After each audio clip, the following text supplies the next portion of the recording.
You can run BikeCAD on a Chromebook, and here's how it's done. We start by clicking the menu at the bottom left corner of the screen and choosing Settings, and then Advanced, and then Developers. We then click the button to turn on the Linux development environment. It's safe to pick through the defaults here and click Install.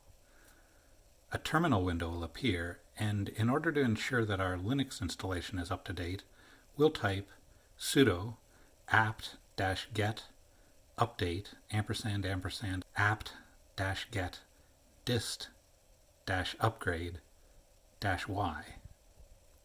Next, we'll install the Java Developer Kit by typing sudo apt-get install default-jdk.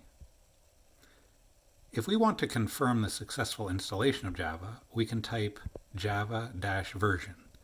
In this case, we've got OpenJDK 11.0.21. Next, if we go to the Files app and navigate to our Downloads folder, where we should have downloaded BikeCAD for Linux, this will be in a zip file, so we'll right-click on it and select Extract All. This will reveal the BikeCAD program in the form of a Java jar file. It is possible to run the program right out of the Downloads folder.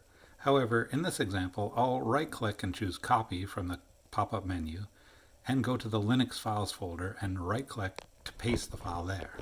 If we go back to the terminal window and type ls to list files, we'll see the BikeCAD jar file is in the current working directory.